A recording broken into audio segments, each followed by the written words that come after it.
वेणुवादन आदि के द्वारा सभी के हृदय को कैसे उद्वेलित करते रहते हैं, इस कथा को हम लोग श्रवण कर रहे हैं। और 10वें स्कंध में 21 अध्याय में कृष्ण के वन विहार के बारे में वर्णन करते जा रहे हैं। ये कृष्ण प्रातः काल में किस प्रकार सुंदर सुसज्जित होकर के ग्वाल बालों के साथ और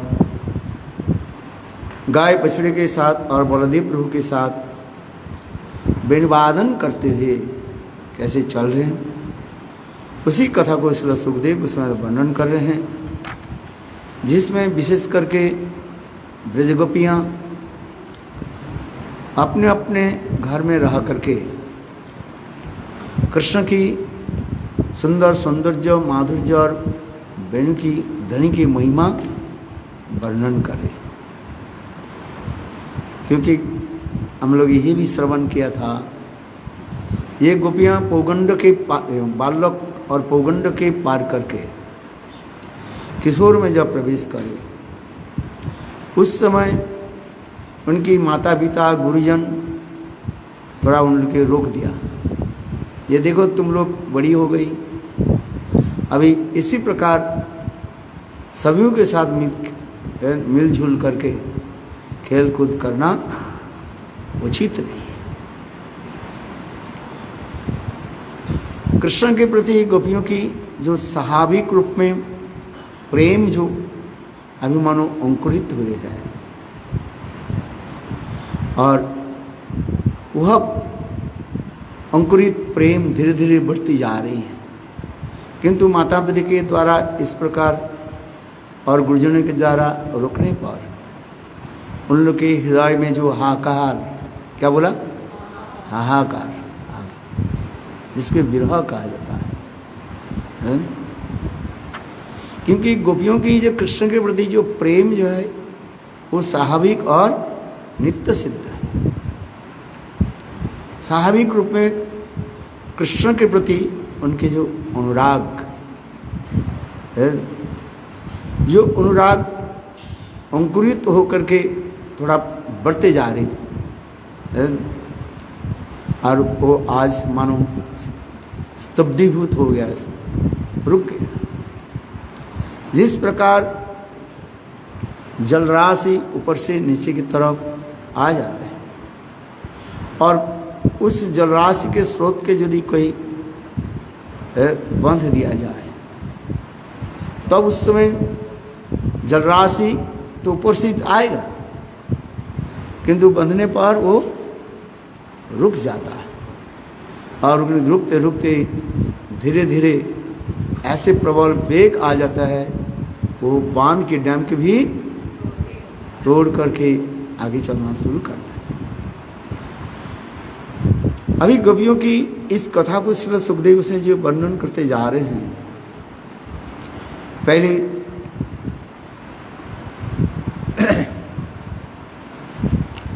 वृंदावन की स्वभाव के वर्णन करते जा रहे हैं। जो वृंदावन किस प्रकार सुंदर वस्त्र आदि के द्वारा सज्जित हुए हैं। तात्पर्य यह कहने की तात्पर्य है श्री सुखदेव गोस्वामी पाद अगली अध्याय में ग्रीष्म ऋतु की वर्णन किया गया, जिसमें ग्रीष्म गर्मी के समय क्या सब रुक्षता आ जाता है, रुक्षता है, गर्मी में सब तस्त व्यस्त हो जाता है। इसलिए कह रहे हैं ये ग्रीष्मकालीन भी कथा भी वर्णन किया, केवल धूल उड़ती रहते हैं, इतनी गर्मी है, जिससे कहा जाता है हिरण के शरीर पर भी छाला पड़ जाती है। एक प्रकार के हिरण कहा जाता है, कृष्णसार मृग व हिरण कहा जाता है, कृष्णसार मृग। वो इतने गर्मी के जो है सहन कर नहीं पाते, इसलिए गंभीर जंगल की तरफ वो चली जाती और वहीं पर भी रात। बोले गर्मी की इतना गर्मी है, तथापि वो कृष्ण सार मृग हिरण उनकी भी पीठ पर छाला पड़ जाती, इतने ब्रज में गर्मी हो। तो ग्रीष्म ऋतु के तात्पर्य यह कहा जाते हैं रुक्षता। क्या बोला? रुक्षता। इसके बाद श्री सुखदेव गोस्वामी पाद वर्षा ऋतु की वर्णन किया है। शरीर तो शीतल, वर्षा में तो शरीर शीतल हो जाता है, सुंदर विदा रिमझिम वर्षा भी होती है, आती है। सबके हृदय में एक आनंद उत्साह की एक भाव प्रकट हो जाता है। विशेष करके बरसात के समय सबसे आनंद किसको हो जाता है? मेढक का आनंद होता है। जलाशय में पानी भरने से और मेढक बाहर से आकर के टट टट टट टट शब्द आदि करते रहते हैं, और इतने समय काल रूपी सर्प आकर के उनको ग्रास कर लेते हैं। वृक्ष आदि में नए नए ये कपोल आदि निकल करके आ जाता है। धीरे धीरे देखते देखते सुंदर तो धारण हो जाता है, किंतु 2 महीने वर्षा होने के नाते विशेष करके वृंदावन आदि इस समय स्थान में 6 ऋतु की आगमन होता है। भारतवर्ष छोड़ करके और किसी स्थानों पर 6 ऋतु नहीं दिखाई नहीं पड़ता। ग्रीष्म, वर्षा, शरद, हेमंत, शीत और बसंत, ये 6 ऋतुओं की भी वर्णन है श्रीमद् भागवत में। ग्रीष्म ऋतु में रासलीला की कथा कहीं वर्णन नहीं है, और बरसात काल में भी रासलीला की कथा भी वर्णन नहीं है। किंतु हमारे आचार्य पादों ने बरसात के समय भी कृष्ण के साथ मिलन के लिए गोपियों की उत्कंठा आदि इस समस्त भी विशारद भी कहीं कहीं वर्णन किया गया है। और शरत काल में इतने सुंदर हो जाता है जिससे गोपियाँ कृष्ण के साथ मिलन के लिए उत्कंठित होते रहते हैं। अब ये बरसात की कथा हम बता रहे थे कई दिन जावत, ये भी हम बताया, ये इतने वर्षा होने लगे जिससे घर से निकालना भी कठिन हो जाता है। तो उस बरसात काल की कथा वर्णन करते हुए थोड़ा शब्द भी हम एक भी वर्णन किया, जैसे कैसे वृंदावन है पत्ते पुष्प फलों के पत्ते आदि के द्वारा तब वृक्ष आदि सुशोभित होते जा रहे हैं, किंतु आकाश में बादल घनाघोर हो जाते हैं, जिसके क्या शब्द उल्लेख किया? मानो ये घमंडता के प्रकाश करना शुरू कर दिया। आज क्या घमंड क्या है? ये तुम लोग गर्मी में जो तरस रहे थे, झुलक रहे थे, किंतु देखो वर्षा आकर के तुम लोग के हम शीतल कर दिया। शीतल तो कर दिया, किंतु इतना शीतल करने लगे जीवन यात्रा ऐसे त्रस्त व्यस्त हो जाता है। और कभी रिमझिम वर्षा होती है, कभी जोर से हवा तूफान भी चलती है। बादल इतने घना घटाघोर हो जाता है, जिसे कहा जाता है मानो घमंडता प्रकाश करना शुरू कर देते हैं। जैसे किसी व्यक्ति के धन आ जाने पर वो जैसे घमंडता के प्रकाश करते रहते हैं। देखो दरिद्र व्यक्ति के अचानक धन संपत्ति प्राप्ति हो जाता है और वो घमंडता प्रकाश करना शुरू करता है। किसी को यदि अकस्मात ऐसे से कोई वस्तु प्राप्ति हो जाता है, वो अपने को महान समझ जाते हैं। तो उसी प्रकार ये बरसात ऋतु इतने घमंडता को प्रकाश करना शुरू कर दिया है। कोई बिजली इतने जोर से कड़कती रहती है, मेघों मेघों के घर्षण से क्या होता है, पहले बिजली आ जाती है, चमकता है, फिर उसके 2 सेकंड 4 सेकंड के बाद इतने शब्द आ जाता है, सबके हृदय कंपन शुरू कर देते हैं। ऐसे घमंडता की प्रकाश करना शुरू कर देते हैं। इसके पश्चात जब शरद काल आ जाता है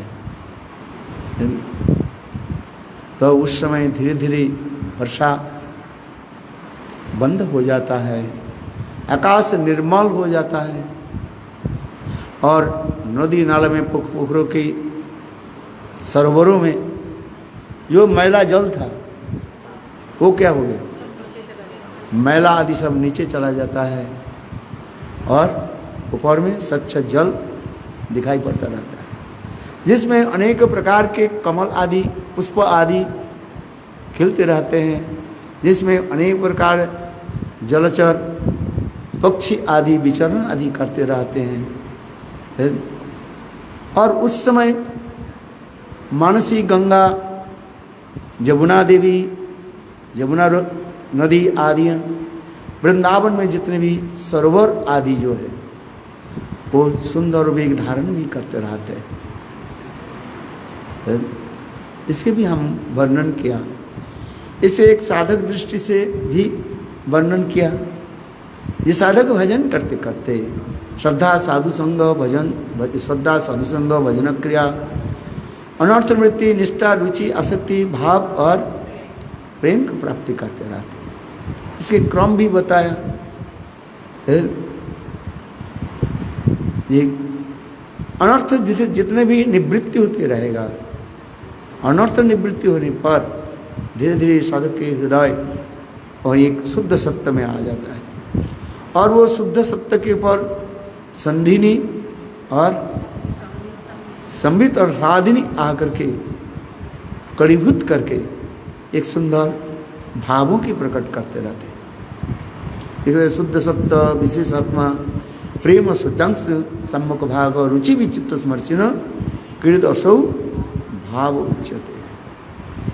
इस समस्त वर्णन शास्त्र माधुर्य कादम्बिनी ग्रंथ में सुंदर वर्णन भी किया और फिर भाव आदि प्राप्त करके जब भाव मैच्योर यानी परिपक्व हो जाता है तब उसमें प्रेम उत्पन्न होता है। इस समस्त विषय सुंदर वर्णन दिया गया, कैसे साधक धीरे धीरे अपने वस्तु की प्राप्ति करें, अर्थात अपने प्रेम को प्राप्ति करें। ये समस्त भी वर्णन भी किया गया। साधन भक्ति, भाव भक्ति और प्रेमा भक्ति, श्रद्धा से लेकर के आसक्ति तक उसके साधन भक्ति कहा जाता है और इसके पश्चात रुचि और भावों की जो है भाव भक्ति और इसके पश्चात प्रेमा भक्ति प्रकाशित है। वह भी प्रेम भी और भी मैच्योर होकर के परिपक्व होकर के स्नेह मान प्रणय राग अनुराग भाव महाभाव रूढ़ उदूर मोहन मोदन और मादनाक्ष महाभाव में पहुँचते रहते हैं।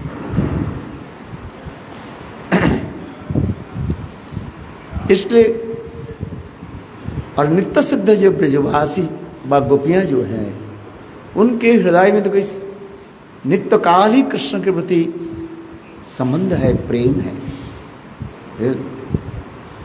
उसी नित्य सिद्ध अथवा कृष्ण के नित्य जो परिकर आदि उनके लेकर के स्वयं भगवान नित्य वृंदावन धाम में प्रकट लीला आदि करते रहते।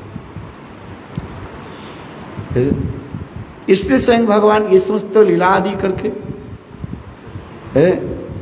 अनेक बार शिक्षा आदि भी देते हैं और साथ ही साथ इस लीला कथाओं के कोई यदि श्रवण करे, कीर्तन करे, स्मरण करे, वो समस्त प्रकार के काम रूप से दूरीभूत होकर के और साक्षात भगवत प्रेम को प्राप्ति कर ले।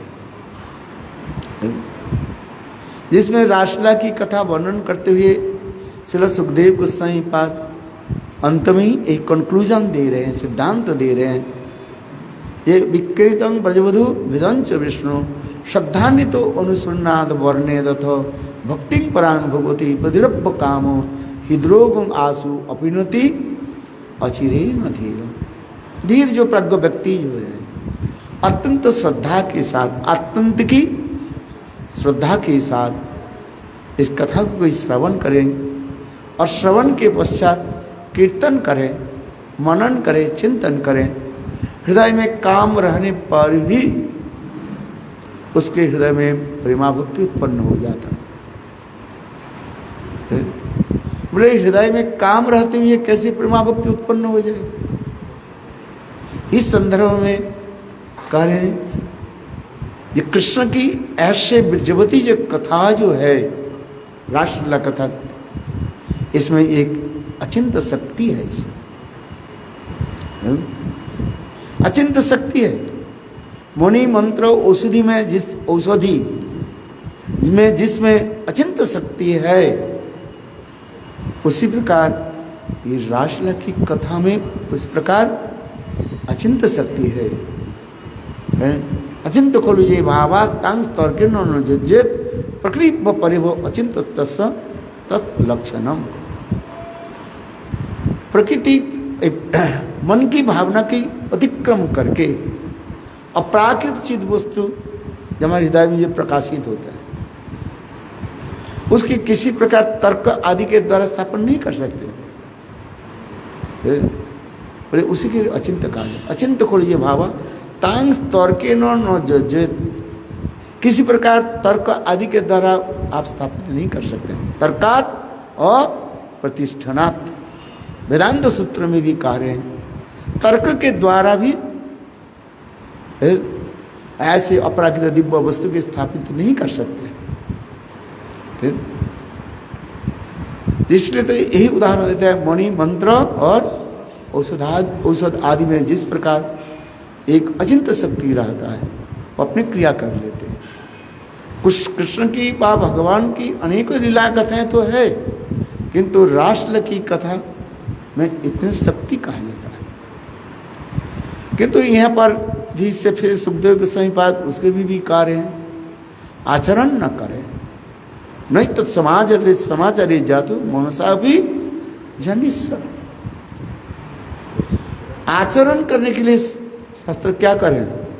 माना कर, निषेध जारी कर रहे हैं। तात्पर्य क्या है? कृष्ण रास क्रीड़ा की गोपियों के साथ और कोई मन के द्वारा भी इसी प्रकार रास करने के लिए भी इच्छा भी करे, वो भी दंडनीय है, पतन हो जाए। जिस प्रकार समुद्र मंथन से कितने जहर आदि निकालने लगे, विष जो है, उस विष को किसने पान किया? महादेव ने पान किया, और महादेव उसको पान करके अपने गले में रख दिया और वही सुशोभित हो गया। नीलकंठ महादेव का होता है, महादेव की है गल के अत्यंत सुंदर जो है सफेद वर्ण होता है, और उसमें वो विष के धारण करके और नीलाभ प्रकट कर दिया और कितने सुंदर रूप धारण कर दिया। इसलिए यहाँ पर टीकाकार कर रहे हैं जिस विष के पान करने से सब मर जाता है, और वही विष जहर को पान करके शिव जी अपने को सुशोभित कर रहे। तात्पर्य क्या है? शिवत्व ऐसे शक्ति प्राप्ति नहीं करके कोई यदि ऐसे मूर्खता के साथ आचरण करना शुरू करे तो उसके मृत्यु अवसंभाव। शास्त्र में कहीं पर श्रवण के लिए माना नहीं किया गया। शास्त्र में कितना कहते जा रहे हैं, यह पर कह रहे हैं आचरण मत करो।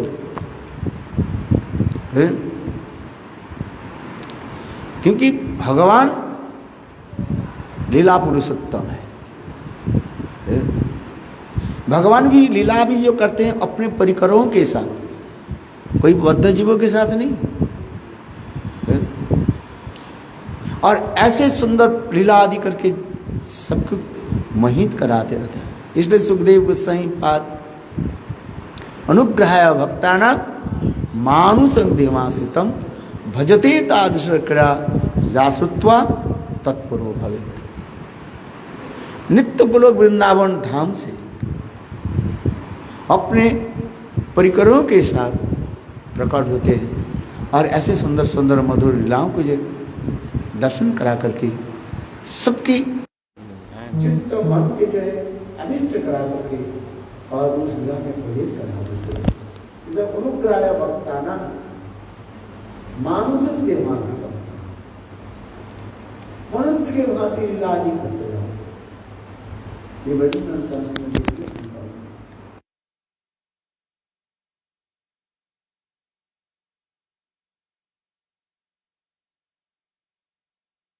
श्रवण करके, दर्शन करके, चिंतन करके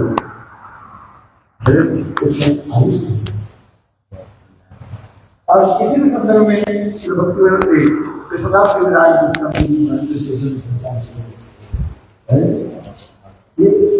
अनुग्रह भक्तानां मानुषं देवाश्रितं भजते तादृशं क्रीड़ा जाश्रुत्वा तत्परो भवेत्।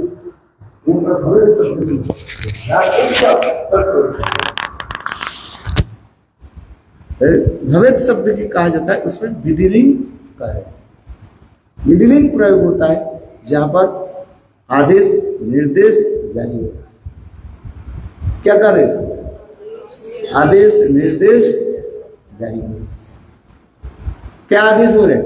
बोले श्रवण करना चाहिए। यदि कहते मैं तो अधिकारी नहीं है, तथापि करे नहीं तुम श्रवण करो। यदि श्रवण नहीं किया तो क्या हो गया? आदेश के उल्लंघन हो जाता है, उसे अपराध बनता है। से भावित क्रिया आदि शब्द के क्रिया आदि के द्वारा यह पर आदेश जारी कर श्रवण करो। क्योंकि जब तक श्रवण नहीं करोगे हमारे अनर्थ कहां से निवृत्ति होगी? पहले होता है श्रवणात्म भक्ति। श्रवणात्म भक्ति के बारे में बता, श्रवणम कीर्तनम विष्णु स्मरणम पाद सेवनम अर्चन बंधन सबका आत्मनिर्भर। कहते नहीं मैं तो अधिकारी नहीं, मैं श्रवण नहीं करूं, तो यह प्रकार नहीं श्रवण करना चाहिए। भगवत कथा आदि श्रवण आदि करे।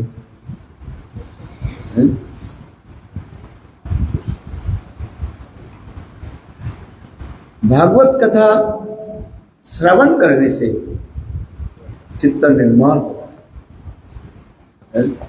सुन्नतांश कथा कृष्ण पूर्ण श्रवण कीर्तन जबद्राणी विदुनति स्वीद सता नष्ट प्रायसु अवद्रेषु नित्यं भागवत से श्रवण करना। हाँ, इतने श्रवण करने के विधि बता रहे हैं श्रद्धा के साथ।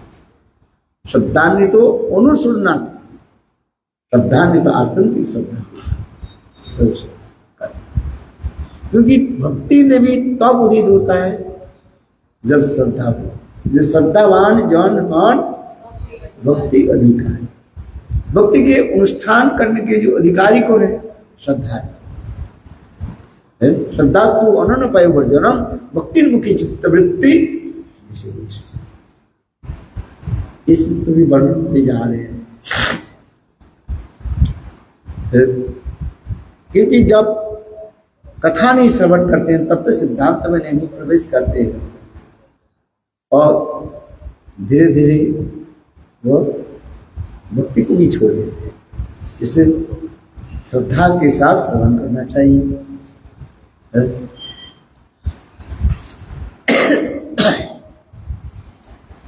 आगे की कथा पर हम वर्णन करते हैं।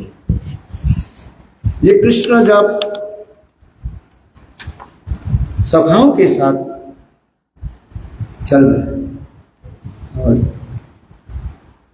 आगे आगे समस्त सखाओं रही रही रही रही करके चलते जा रहे हैं गाय बछड़े आदि चलते जा रहे हैं, और इसके पश्चात बलदेव प्रभु, और सबसे पीछे कृष्ण चलते जा रहे हैं। कृष्ण कभी कभी आगे भी चले जाते हैं, पीछे आ जाता है। पीछे आने की यही तात्पर्य है, गोपियों की जो है आनंद विनोदन का।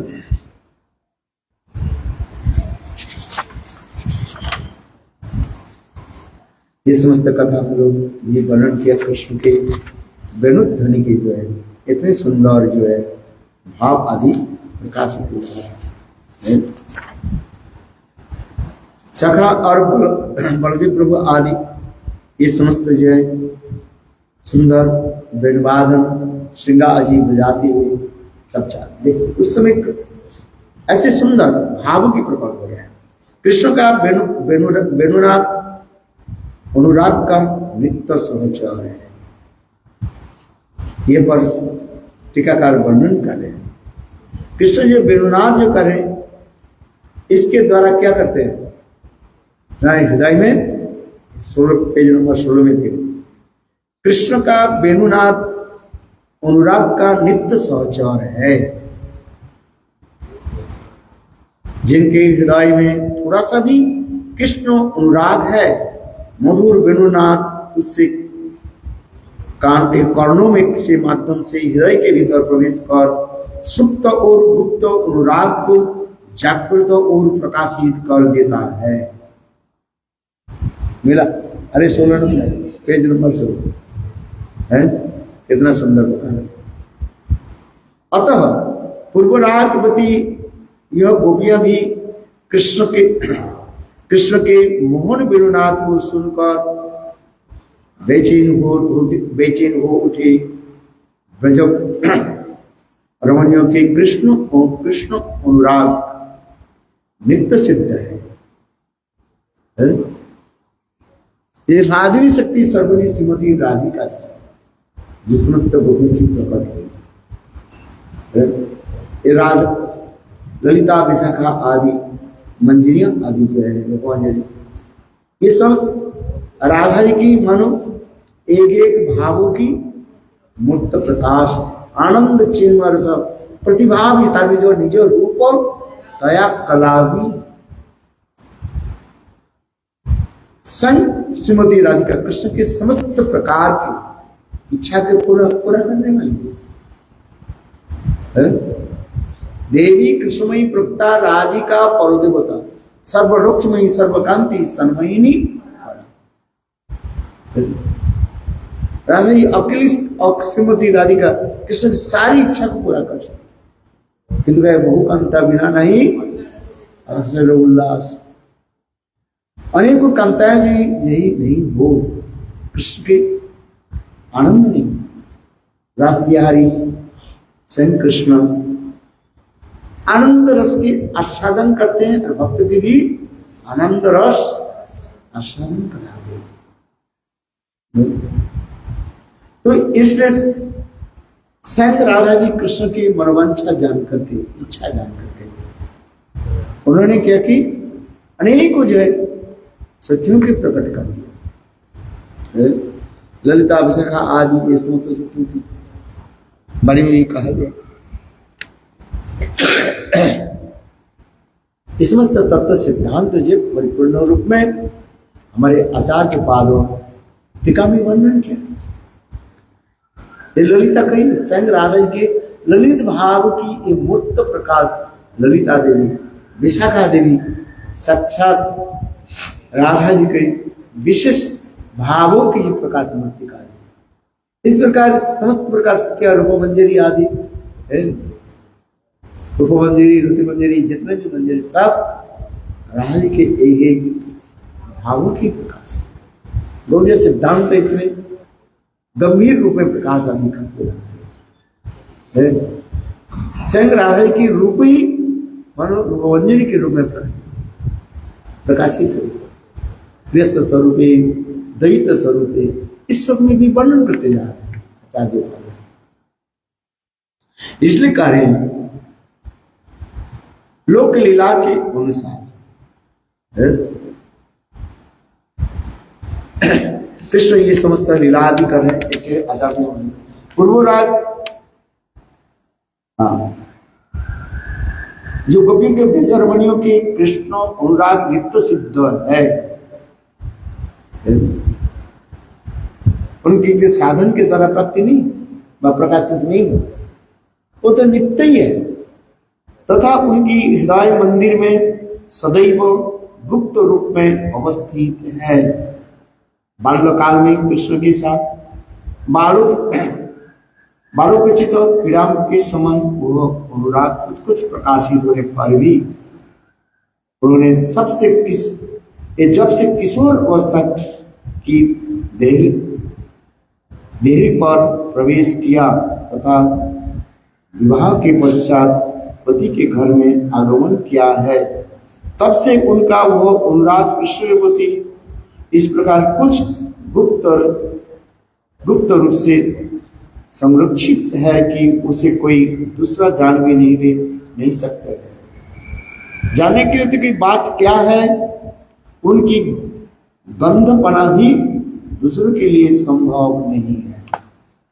बाल्यकाल में कृष्ण के साथ जो क्रीड़ा आदि की, इसके बाद वैकुंठ आदि होने के पश्चात और फिर किशोर अवस्था के आने के पश्चात लोग समाज रीति के अनुसार और गोपियों की विवाह आदि के प्रसंग भी बताया गया, विवाह आदि किया। यद्यपि गोपियों की विवाह आदि कहीं कहीं शास्त्रकार ने जिस उससे बात कर एक समझता क्या है, सपनिक है। इतना ही वर्णन करते हैं।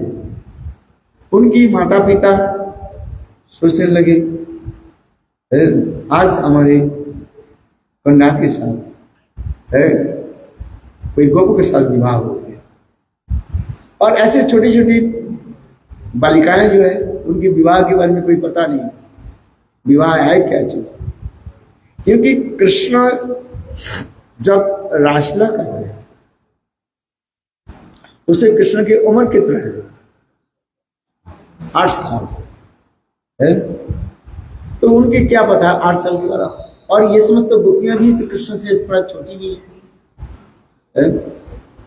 6 साल के समय कृष्ण वस्त्रहार ने लीला आदि किया, और 7 साल के समय कृष्ण गिरिराज गोवर्धन धारण आदि की, और 8वें साल में कृष्ण रासलीला किया।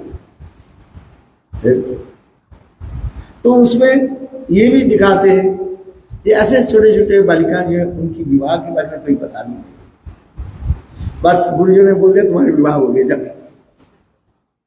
कहाँ जाना है, पति घर में चले। अभी वस्त्र पहनने कुछ कुछ बालिकाएं जो है उनकी भी वस्त्र पहनना भी ठीक से भी नहीं आती।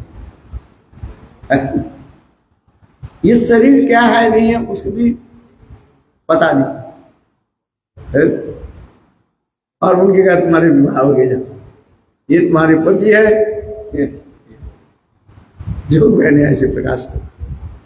और कभी पति घर में रहते, कभी अपने माई के घर में आ जाते, ऐसे ऐसे जो मैं ऐसे सुंदर लीला आदि प्रस्तुत करता। क्योंकि ये समस्त गोपियां जो साक्षात प्रेम की मूर्ति है। और दूसरी बात यह भी हमारे आचार्य मिश्रा चक्र वर्णन करते हैं, परपुरुष के स्पर्श तक नहीं हो जाएगी, कोई गोप इनकी स्पर्श नहीं करता, सदा सर्वदा जो है संरक्षित होकर के रहते। अर्थात गोप जोग माया ऐसे सुंदर संरक्षित रहते। यह तो हमारे विश्वनाथ चक्रवर्ती टीका में भी कहते हैं, जिस गृह में कक्ष में ये समस्त विवाहिता गोपियां रहती थी, उनकी कक्ष में उनके पतिदेव के प्रवेश भी नहीं होता, न तो तल पे। इससे और बोले विवाह होने के बाद पति पत्नी के संबंध जो होता है वो कैसे, तब उसमें कह रहे हैं ये स्वयं जोग माया वो समस्त पतियों के मन में ऐसे भावना उत्पन्न कर देते थे, है? ये मेरे पत्नी जो है गृह में है? केवल इतनी तक अभिमान कर देता है। और वो समस्त गोपजानी पतियों को उनकी पतियों के हृदय में ऐसे भाव उत्पन्न करा देते थे। ये हमारी पत्नी जो है किसी कारण में किसी घर में गई है, अभी आने वाली है, ऐसे कर देते। जैसे उदाहरण दिया जाता है, ये घर में अग्नि की जरूरत होता है, क्योंकि ब्रजवासी के उस समय जो घर आदि होता है अंधकार में होता है, उसमें सदा सर्वदा घी के दिया जल, किसी कारण से मानो दिया बुझ गई तो आग कहाँ से मिली? फिर दूसरे के घर से आग लाने के लिए जाती है। आई गई है किसी के घर में आने वाला है, और उनके पतियों की सदा सर्वदा काम में व्यस्त रहता है। ब्रह्म मुहूर्त से लेकर के रात्रि तक उनके काम में व्यस्त रहता है। ब्रह्म मुहूर्त में उठ करके लोग अपने अपने गाय बछड़े आदि पालन पोषण में लग जाता है।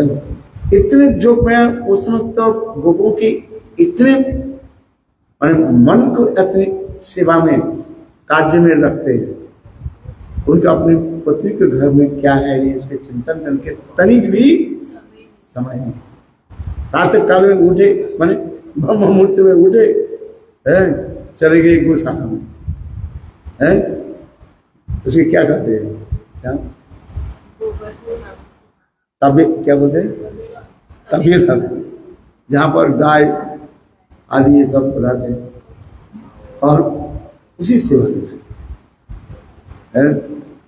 गायों की स्नान कराना, नहाना धुलाना, और फिर गायों की अनेक प्रकार परिचर्या आदि करना, उसमें लगा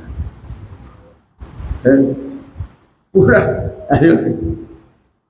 ऐसे सुंदर वर्णन होते जा रहे।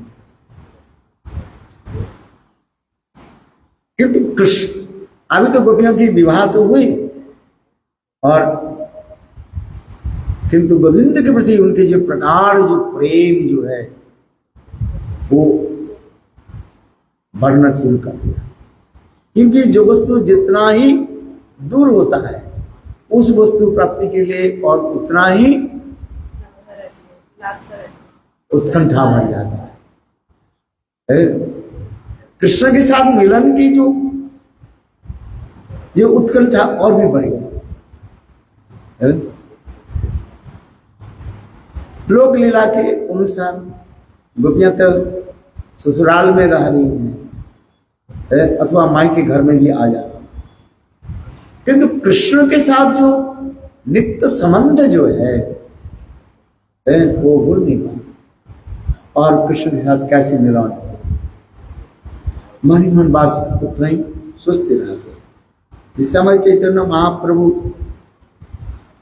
परिकृत भाव के श्लोक में भी वर्णन किया क्या है, और वैसे नारी व्याघ्र विग्रह कर्म, और पुरुष के प्रति आकृष्ट भाव आकृष्ट रखने वाले वो स्त्री घर में तो गृह कार्य आदि इतने सुंदर रूप में करती है कि इसके तनिक भी गंध नहीं पता नहीं चलते है जो कोई दूसरे पुरुष के प्रति आकृष्ट। गृह कर्म आदि इतना सुंदर नहीं करते हैं, जिसे परव्यासी नारी व्याघ्रों की गृह कर्म समय मिल गया अष्टदंत, और वो समस्त भावना चित्त में आनंद आस्वादन आदि करते हैं। क्योंकि यह पर जो मैं ये करना चाहते हैं, प्रकृत भाव यदि नहीं हो तो राष्ट्र संभव नहीं है। राष्ट्र की मूल तात्पर्य होता है प्रकृत भाव के कहते हैं जल जो जलो रस सर्वरस सार पार किया भावे था जेते पूछा। और यही पर के तबार व्रत छोड़ करके कहीं नहीं, वैकुंठ भी नहीं, अयोध्या द्वारका मथुरा भी नहीं, ये कहां पर है? ब्रज में। इसलिए सुंदर निर्मल, ये इसलिए कहते हैं राष्ट्र की कोई साधारण नहीं।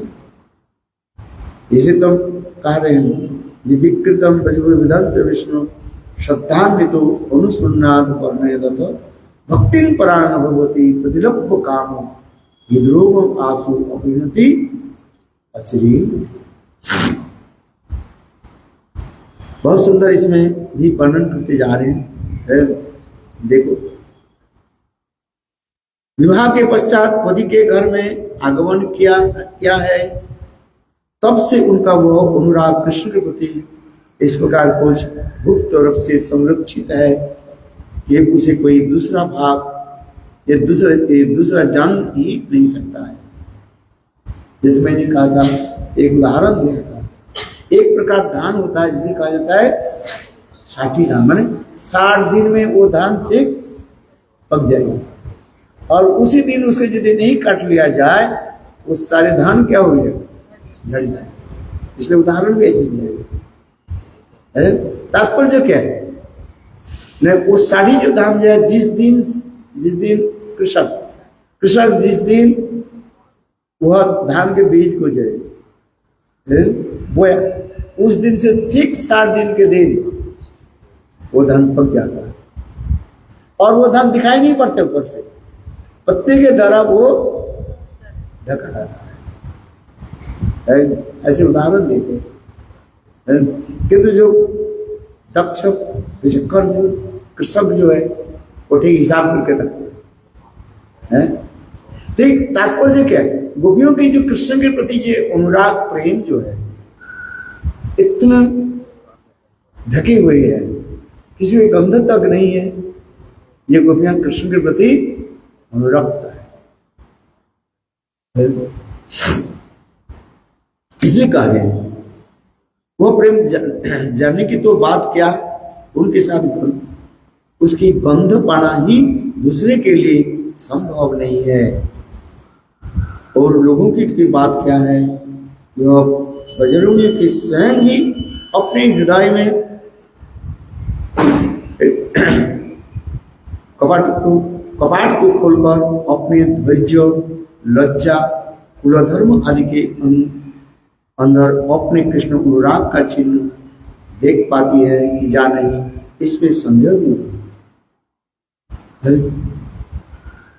उनके हृदय में जो कृष्ण के प्रति ये प्रगाढ़ इस वक्त प्रेम जो है, इसे स्मरण करना संभव नहीं।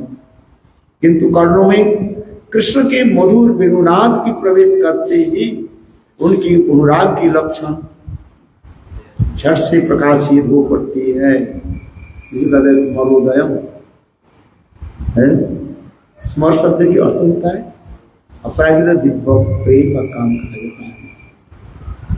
वेणुनाथ का यह एक विचित्र स्वभाव है कि जिसके हृदय में स्मर अर्थात कृष्ण विषयक प्रेम छिपा रहता है, उसे तुरंत ही प्रकाशित करा देता है। जिस प्रकार काष्ठ आदि ईंधन के भीतर अग्नि स्फुलिंग छिपा रहने पर भी वायु के सहारे से प्रबल होकर ईंधन को भस्म करता हुआ भीषणतम प्रज्वलित अग्नि का रूप धारण कर लेता है तथा बाह्यतः सर्वत्र प्रकाशित हो जाता है, उसी प्रकार कृष्ण अनुराग, धैर्य, लज्जा आदि के भीतर छिपा हुआ रहने पर भी कृष्ण के वेणुनाद से प्रबल होकर धैर्य और लज्जा आदि को दग्ध करता हुआ बाहर प्रकाशित हो पड़ता है। उदाहरण दे रहे, स्त्रियों में एक सबसे बड़े गुण क्या है? लज्जा ही नारी नाम व्यसन, ये दिखा दिया। यही भूषण अलंकार है। समस्त प्रकार के अलंकार के द्वारा सुसज्जित होने पर भी यदि लज्जा यदि नहीं रहे उसके नारीत्व नष्ट हो जाता है। इसलिए कहते हैं लज्जा ना नारी नाम भूषण। किंतु कृष्ण के वेणुनाथ श्रवण करके ये समस्त जो लज्जा धैर्य आदि वो क्या है सब ढंग से होती है। गोपियां छोड़ दीजिए बस है निसम गीतम तदनंग वर्धनम प्रज स्त्री। गोविंद के वेणुध्वनि सुन करके गोपियां दौड़ पड़ी। जो जो सेवा आदि करे समस्त सेवा को छोड़ करके गोविंद की तरफ वो चलता है। जिस प्रकार आग हवा के वेग से जैसे और भी ध्रुव गति चलते रहे लहरियां चलते अग्नि के लहरियां चलते रहते हैं। कभी कभी पेड़ों से बाद डाल से घर्षण होकर जो आग उत्पन्न हो जाता है और वो आग देखते देखते जंगल के सर्वत्र जो है फैल जाता है। ठीक उसी प्रकार कृष्ण के वेणुनाथ ध्वनि श्रवण करते ही गोपियां की हृदय में जो कृष्ण के प्रति जो अनुराग होता है वो मानो अभी प्रज्वलित अग्नि के भांति प्रकाशित। इसलिए कार्य बहुत सुंदर ये उदाहरण दे रहे हैं। ये लज्जा धैर्य आदि सब त्याग दे करके वायु के छिपा रहने पर भी वायु के सहारे से प्रबल होकर ईंधन को भस्म करता हुआ भीषणतम प्रज्वलित अग्नि का रूप धारण कर लेता है तथा बाध्यता सर्वत्र प्रकाशित हो जाता है। उसी प्रकार कृष्ण अनुराग धैर्य लज्जा आदि के भीतर छुपा हुआ रहने पर भी कृष्ण के वेणुनाद से प्रबल होकर धैर्य लज्जा आदि को दग्ध करता हुआ बाहर प्रकाशित हो पड़ता है। इसलिए कृष्ण अनुरागिनी ब्रजरमणियों के मोहन वेणुनाद को सुनकर तन मन से सुदबुद हो गए। कितना सुंदर बता है। यहाँ पर जो है कुछ नित्य सिद्धा है जो गोपियां कृष्ण और कोई साधन सिद्धा और श्रुतिचरी मुनिचरी अनेक प्रकार के गोपियों के बारे में शास्त्र में वर्णन किया है। बृहद वामन पुराण में और पुराण की कथा भी है। कृष्ण की प्रकट लीला में अनेक प्रकार की गोपियों की जो है वह पर समावेश है। नित्य लोक वृंदावन धाम में तो नित्य धाम ही प्रकट और नित्य लीला आदि चलती रहती है। जो नित्य अपने जो परिकर आदि जो है उनके साथ तो लीला आदि चलती है। किंतु वही लीला को यह पर प्रकट करा करके जो अनेकों दिनों तक व अनेकों हजारों जन्म तक जो समस्त ऋषि मुनि भजन साधन आदि करें उस भाव प्राप्ति करने के लिए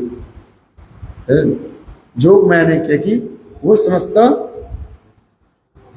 मुनि ऋषि की ही ब्रज में जन्म है। जिस कथा प्रसंग भगवान रामचंद्र की विशेष वैशिष्ट का है। इस प्रसंग में वर्णन करते हैं जब भगवान रामचंद्र वन में गए उस समय रामचंद्र के सौंदर्य माधुर्य आदि देख कर वो समस्त ऋषि मुनि इतने आकृष्ट हुए। हजारों साल तक जो गोपाल मंत्र जप कर रहे थे। यहाँ पर भी आता है गोपाल मंत्र की व कृष्ण मंत्र की एक विशेष वैशिष्ट बता रहे। हम लोग तो मंत्र जप करते हैं ठीक से कर पाते कि नहीं कहते भगवान जाने। फिर संध्या मंत्र जप कहा गया है। एक संध्या होता है कि नहीं होता है। फिर संध्या मंत्र जप है। किंतु ये लोग मुनि ऋषि लोग कितने साल इसने पता लिखा 10,000 साल तक कितने 10,000 साल ये गोपाल मंत्र की जप कर रहे और जब गोपाल मंत्र जप करते करते उनके हृदय में यह गोपी भाव प्राप्ति। ऊपर से तो मुनि शरीर है, किंतु अंदर हृदय में गोपी शरीर धीरे धीरे प्रकट होने, भावों की ऐसे सुंदर होती। और रामचंद्र के दर्शन करके कृष्ण की उद्दीपना हुई, और वो समझते ऋषि लोग इतने आकुलित व्याकुलित हो गया, और भगवान रामचंद्र के पीछे पीछे दौड़ गए। सर्वतर्जामी सन भगवान रामचंद्र जान लिया। भगवान रामचंद्र कल हे मुनि ऋषि लोग, आप लोग के हृदय के भाव में तो मैं जान, किंतु मेरे ये राम लीला में आप लोग को मैं स्वीकार नहीं कर। भगवान कर्तुम अकर्तुम अनता कर्तुम समर्थ जैसा भगवान इति बात। जो होने वाला है उसके बिगड़ने वाला है, जो बिगड़ने वाला है उसको भी बनाने वाला है कि नहीं?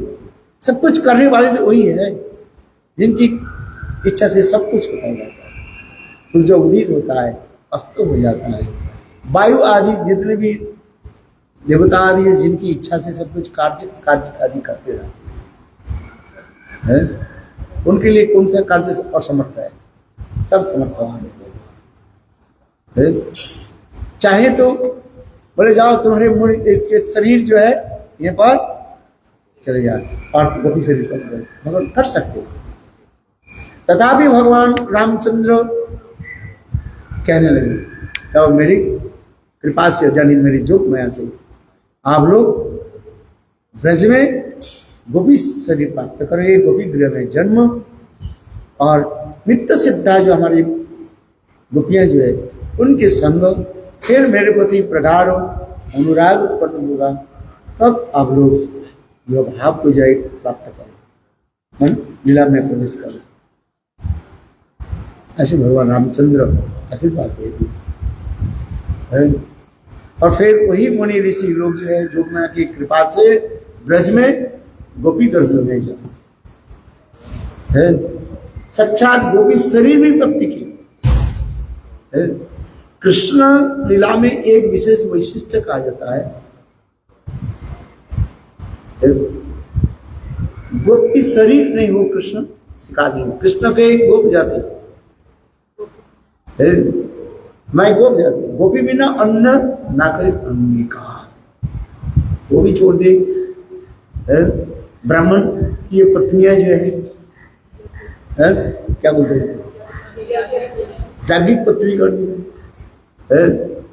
कृष्ण के बाद भाद्र में तो आ ही गए, किंतु कृष्ण ने उनको अच्छी तरह से समझा बुझा करके वापस भेज दे जाओ है, क्योंकि एक मर्यादा भी रखते भगवान है। ये समस्त कथा में सुंदर वर्णन है कि नहीं? लक्ष्मी देवी भी आई थी, बोले हमें भी प्रवेश हो जाए। लक्ष्मी चाहे लक्ष्मी दे राशि प्रवेश थे, बोले ऐसे थोड़ी हो जाए है। गोपी स्त्री की जरूरत है, गोपी गृह में जन्म, वो अभिमान भी होनी चाहिए। अभिमान परित्यज्य प्राकृत बहुदादिषु, प्राकृतिक शरीर के अभिमान जब तक त्याग नहीं हो और वह शरीर प्राप्ति नहीं हो रहा है, तब तक आगे आप बढ़ नहीं पाए। बद्ध जी कितने भाव में, प्राकृतिक भाव में डूबे हुए, काम क्रोध आदि में डूबे हुए, काम क्रोध लोभ मोह मौत और नश। किंतु ये सब जो काम क्रोध आदि ये सब आगंतुक कहा जाता है, जीवों की नित्यता नहीं। भजन साधना आदि करते करते काम क्रोध आदि अपने आप सिद्धांत का वो अपने आप ही प्रकाश पृथक होता है, चित्त निर्मल हो जाता है और अपराजित दिव्य भाव को व्यक्त करते हैं।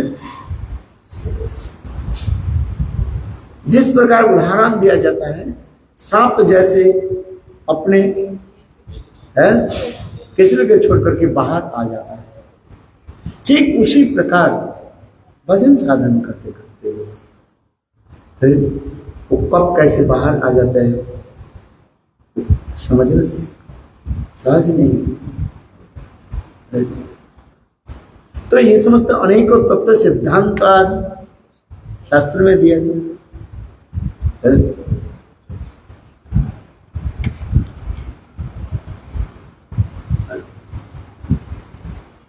तो यही भावों की प्राप्ति करने के लिए चैतन्य महाप्रभु तो अधुना कलियुग में प्रकट हुए, सर्वोत्तम भाव के उन्होंने वितरण कर रहे। अनर्पित चरीम चिराग पुण्य अवतीर्ण करो समर्पयत उन्नत उज्ज्वल संस्भक्ति हरि ही संदीप हृदय कंदरे सदा हृदय ऐसे सुंदर भावों के देने के लिए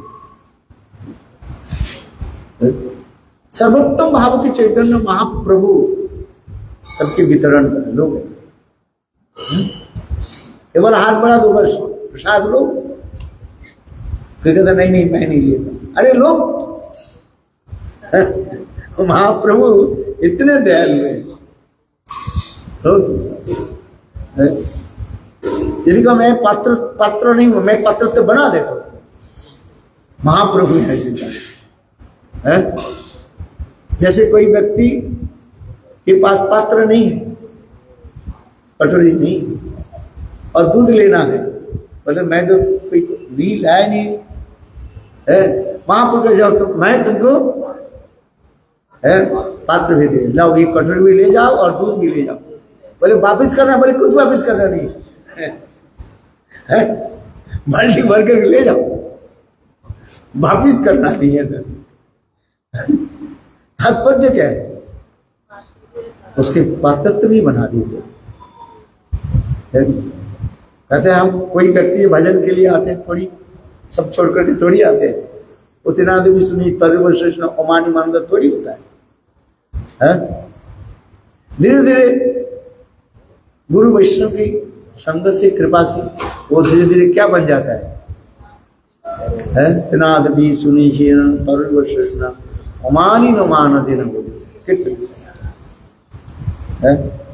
तो यही तो पात्रत्व है, नाद भी सुनी तरुण वैष्णव अमानी और मान बनो देते। गुरु गोविंद गोस्वामी महाराज ग्रंथ में लिख रहे हैं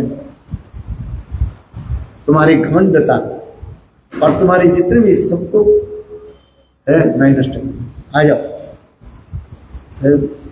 अतिनाद भी सुरेश बना करके कृष्ण प्रेम प्राप्ति की जो है आधार बना संभव है। बहुत सुंदर इसमें कथा जो है तत्व सिद्धांत सब भरा पड़ा है। अभी आगे थोड़ा कथा को बढ़ाते हुए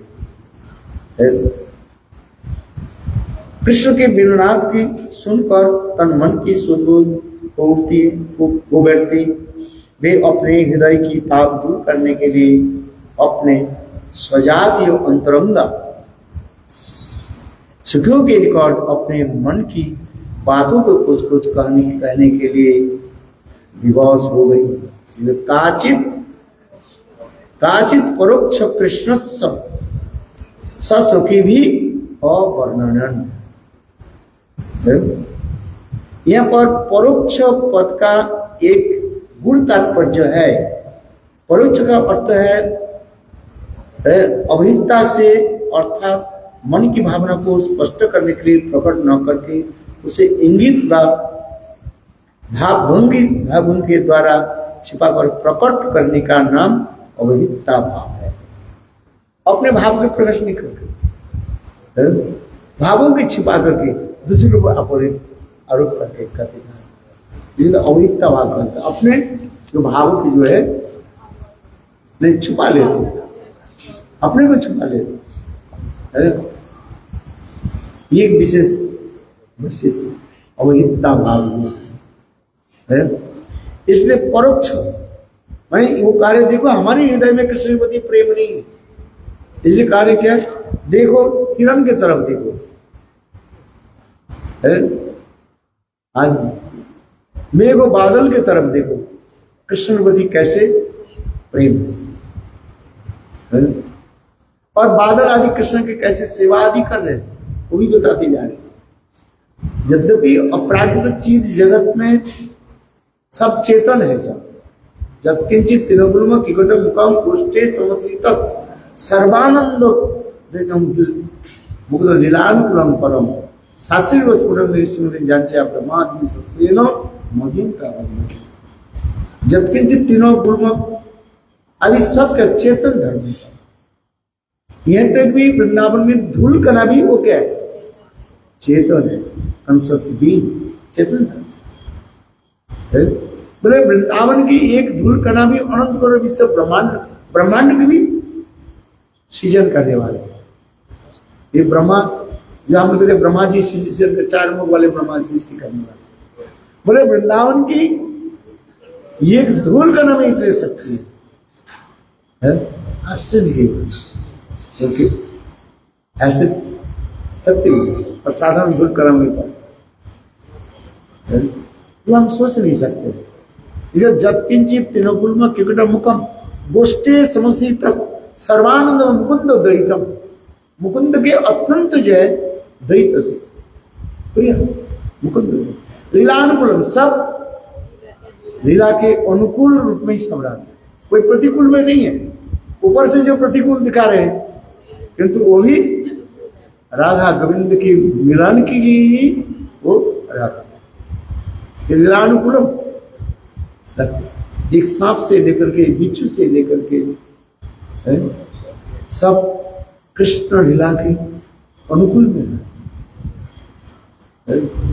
ऊपर से अन्य वैतिक रूप में देख के दिखाई पड़ता है सांप, जैसे श्रीमती राधिका कृष्ण के मिलन के लिए जा रही है, इसके अभिसारिका कहा जाता है। क्या बोलते हैं? अभिसारिका नायिका, अभिसार है। उस समय सांप आदि अथवा शेर बाघ आदि ऐसे शब्द आदि करते हैं। क्यों ना? प्रेम को और भी बढ़ाने के लिए। वो शेर आदि अथवा जितने भी है वो सब क्या है, सब मनुष्य साक्षात कृष्ण की एक एक मूर्ति धारण करके वो लीला करती है। योग में ऐसे करा दे, वह पर सांप काटता नहीं, केवल राह दे। यहाँ पर सांप काट देते हैं ना, जहर फैल जाएगा, हम मर जाए। वह पर सांप क्या करता? राधा जी मान करके झापट की तरफ जा रही है, बोले काले के साथ बोले चलो। कृष्ण बेनु बादल किया, वो भी मेरी की धनी फेल हो गया। राधा जी चल रही, पगडर में जो होता है रास्ता बहुत छोटा है, तो पगडर नहीं होता, दोनों तरफ कांटे के झाड़ है, और अंदर में चले जाओ तो फिर ना बाएं जा सकते हैं ना दाएं जा सकते हैं। और सामने से एक सर्प जो है कोबरा ऐसे सिर चढ़ के लाल लाल उनकी आंख, जिहाद जैसे लपलपाए बस फस करती है। बस उसके देखते राधा जी डरे, आगे कैसे जाए है, ना बाएं जा सकते हैं ना दाएं से काटी है। तब राधा जी कहते भाई भी वो करके फिर लौट करके आग में गई, कृष्ण कृष्ण रक्ष माम विरह, हे कृष्ण मुझे रक्षा। दोनों के मिलन, ये सांप क्या कर दिया? मिलन है।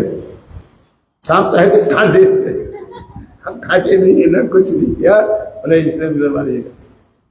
ये सोचते लीला लीलानुकूलम, लीला के अनुकूल।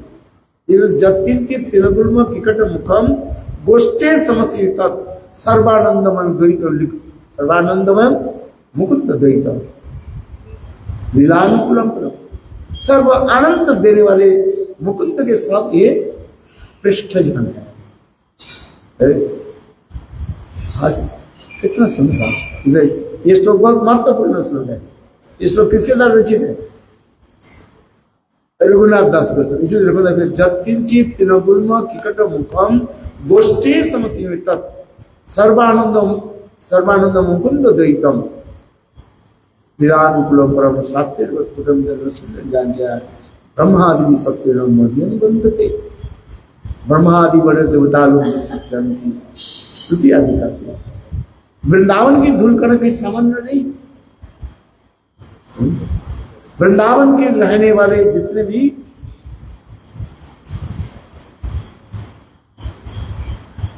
पशु पक्षी रहते हैं वो सब मानो गोविंद की लीला के लिए अनुकूल सब। किंतु हम जड़ नेत्र से वृंदावन कहाँ दर्शन करते कहा जाता है उसके ऊपर एक माया के जाल बिछा। ये कृपा करिए माया जाल उठाई जो कौन आंखी देखिए सुविशाल चिन्मय जोगमय की कृपा से तब ढका हुआ क्या देखते हैं। हम वृंदावन में पैखाना पेशाब करते हैं कि नहीं करते? कहाँ कहते हैं? अब बताओ कहाँ रहते हैं हम? माया की तंग पर किंतु भजन करते करते दिव्य नेत्र से उसको दर्शन और जिसके एक बार दर्शन हो जाता है बार है वो तो मूर्छित हो जाता है। तो अच्छी सुंदर बात है आगे आगे। इसलिए गोपियां क्या करें अपने स्वजातीय अंतरंगा सखियों के निकट अपने मन की बातों को कुछ कहने के लिए विवश हो गई। जिसे काचित परोक्ष कृष्ण सखियो वर्णन परोक्ष पद का काचित परोक्ष शब्द है। परोक्ष पद का एक गुण तात्पर्य है। परोक्ष अर्थ है अवहितता से अर्थात मन की भावना को स्पष्ट रूप से प्रकट न करके उसे इंगित या भावभंगी के द्वारा छिपा कर प्रकट करने के नाम अवहितता भाव कहा जाता है। मोहन वेणुनाथ के अद्भुत पराक्रम के कारण उनका वह कृष्ण अनुराग स्मरण काम प्रेम प्रकट हुआ। किंतु धैर्य गंभीर महासमुद्र स्वरूपा ब्रजरुणी के अपने कृष्ण अनुराग की सेवा कर उस प्रकार व्यक्त करने लगी। उनकी अंतरंगा से लगी अपने अंतरंगा भावों की भावना को तब भावों की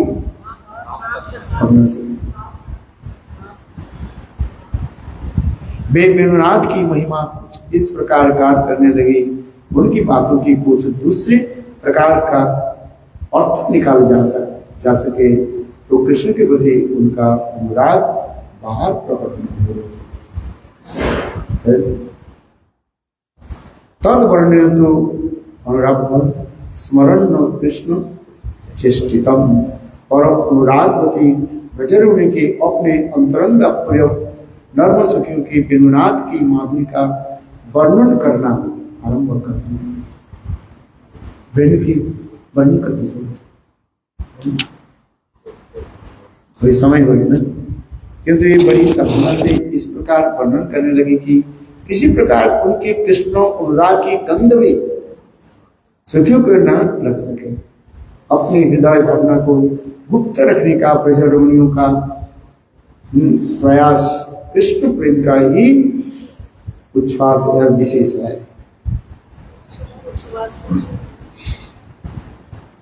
रस शास्त्र में इसी की अवैधता भाव कहा जाता है, जिसमें आज तक निर्वेद विषाद आदि 33 प्रकार के संचारी भाग रस शास्त्र में कहा जाता है। ये 49 प्रकार के सामग्रिक जब एकत्रित हो जाता है तब रस प्रसाद नहीं होता है। जैसे आप आम रस पीना चाहते हैं, पहले क्या चाहिए? आम चाहिए है, अत्यंत सुंदर स्वादिष्ट पके हुए आप लोग, तो उसकी आमरस के स्वादिष्ट करने के लिए रस है, उसमें क्या चाहिए है? थोड़ा चीनी भी चाहिए है, कपूर भी चाहिए, और क्या चाहिए? अरे इलायची और काली काली जो होता है काली मिर्च, थोड़ा नमक भी चाहिए है, किंतु उसके अनुपात आपको देना तब रसम होता है कि मैंने ऐसे आम को निचोड़ करके रस आ गया उसमें टेस्ट नहीं है। तात्पर्य क्या है? सामग्रिक मिलन में चलन सामग्रिक को मिलाना पड़ता है। कितने परिमाण जल में कितने परिमाण वस्तु आपको देना पड़ेगा, वो आपके जन्म। इसलिए कहते हैं साई भाव के ऊपर ही ये 4 प्रकार के जो है मिलते क्या बोले सामग्रिक आ जाते हैं, विभाव, अनुभाव, सात्विक और ब्रह्मचारी, जिसके संचारी भाव कहा जाता है। ये व्यभिचारी भाव को क्या कहा जाता है? संचारी भाव कहा जाता है। विभाव, अनुभाव, सात्विक भाव और विवाह भी 2 प्रकार की हो जाता है, एक आलम्बन होता है और एक बुद्धि पर होता है। आलम्बन भी 2 प्रकार का होता है, एक आश्रय आलम्बन और एक विषय। विषय आलम्बन में विशेष करके जो है कृष्ण सदा सदा नहीं, कृष्ण छोड़ करके कोई रस सदा नहीं है, ये सदा सदा। कहीं कहीं विरह आदि दशा में दोनों के भी ले लेते हैं, अर्थात राधा और कृष्ण के लिए। तब उस समय मंदिरी सेवा आदि की दिखाया जाता है, ऐसे शास्त्र में विचार। ये आश्रय आलम्बन और एक विषय आलम्बन, और इसके पश्चात अनुभाव आदि आ जाता है सब। फिर संचारी भाव आकर के वो प्रेम को माधुर्य के और भी बढ़ाते रहते। तो इसी प्रकार के सिद्धांत देते हुए कहते हैं कितने सामग्री हमें चाहिए? 40। एक स्थायी भाव हो गया, और साथ जो है गौण भाव, हास्य, अद्भुत, करुण, वीर, विवत्स आदि 7 गौण भाव हो गया, 8 हो गया, 1 + 7 है। और फिर अष्टसात्विक की विकार भी कहते हैं, रोमांच, कंपास, बिल्कुल है 8 कितना हो गया? 16। और इसके पश्चात 33 प्रकार की जो संचारी भाव, किंतु उसमें अनुभाव आदि सब जो हो जाता है, अलग करके नहीं दिखाया गया। अर्थात अनुभाव की जो 12 अनुभाव कितने होता है? 12 हो गया, और वो ही 12 जो है उस 33 में जाकर के सम्मिलित हो गया, इसलिए अलग करके नहीं लिया गया। तो 16 और 33 हो गया, 49 50 जो है सामग्रिक। तब मिताई गौर प्रेमानंदे हरे हरे।